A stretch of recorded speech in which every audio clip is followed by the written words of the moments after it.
Hello guys, so konting tips lang sa paggamit ng ating electric fan. So mapapansin nyo guys, yung electric fan natin dito guys, tatlo. So dito sa paggamit ng ating electric fan, need natin sila na ipahinga, tapos isalit-salitan sila. So hindi pwede na isa lang yung electric fan natin dito sa bahay, kasi lalo na ngayon tag-init. So mabilis mag-init yung makina ng ating mga electric fan. Pagka nag-init kasi yung makina ng ating electric fan, may posibilidad na huminto na lang bigla or pumutok yung kanyang fuse, tapos hindi na siya andar. So minsan nagkukos ng sunog sa bahay, kaya dapat pa rin talaga na pinapahinga natin yung ating electric fan.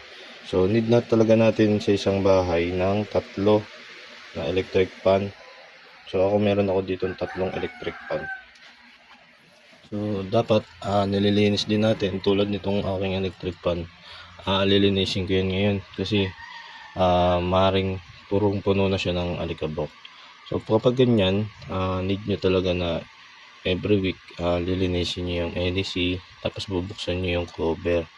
Babrushin nyo siya ng brush na so wag nyo babasain. Pupunasan nyo rin siya ng basahan yung kanyang pinakalikod. So yung cover kung pwede nyo namang kuskusin ng so wag nyo na babasahin yung pinakamotor niya. So dito sa akin tatlo yung electric fan ko, so pinagpapalit-palitan ko sila. So dito ang pinaka running time ng electric fan ko dito guys ay sa umaga magbubukas ako ng isa. So ang andar niya hanggang tanghali, so kumbaga 7 hanggang 12, tapos pahinga na siya. Yung isa namang electric fan yung papaandarin ko. So dito kasi guys nami-maintain natin yung lifespan ng motor.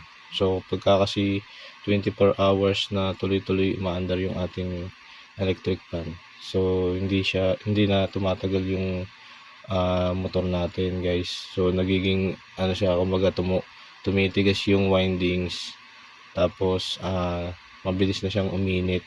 So hindi siya tatagal, kaya minsan yung iba bagong bili pa lang natin, so nasisira na kagad. So maganda pa rin talaga na yung ating electric fan pinapahinga natin. So kung di naman sila masira, yung kanilang langis dun sa may foam, so mabilis siyang natutuyo kasi nga tuloy-tuloy yung gamit. So dito guys, yung electric fan ko pinapandar ko lang siya ng 7 hanggang 12, tapos yung isa namang electric fan 12 hanggang hapon. So yung pinakauna kong pinandar ng umaga, yun yung gagamitin ko sa gabi, madaling araw. So ganun guys yung diskarte ko dito. Hindi ko sila yung isang electric fan, hindi ko siya ginagamit ng 24 hours kasi pwede siya mag-cause ng sunog guys. So kaya dapat ipapahingan nyo sila.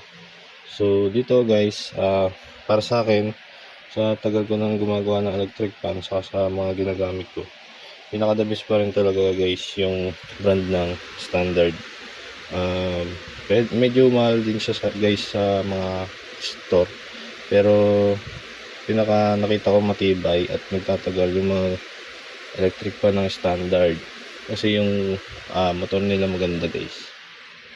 So yun guys, huwag nyo din iasa sa fuse ng electric fan kasi minsan pagka pumutok yung fuse, tapos na damage yung pinaka windings ng electric fan, tapos hindi pa natatanggal sa saksakan, so nag-i-spark yun hanggang sa masunog na yung pinakatakip niya dito. So dapat talaga maging responsable din tayo guys sa paggamit ng electric fan. So hindi siya pwedeng 24 oras na nakabukas, lalo na ngayon tag-init, so mas mabilis. Saka meron siyang maintenance, kailangan nilalagyan nyo pa rin siya ng langis. So dito guys, maglilinis na rin tayo ng electric fan at papakita ko sa inyo yung tamang paglilinis.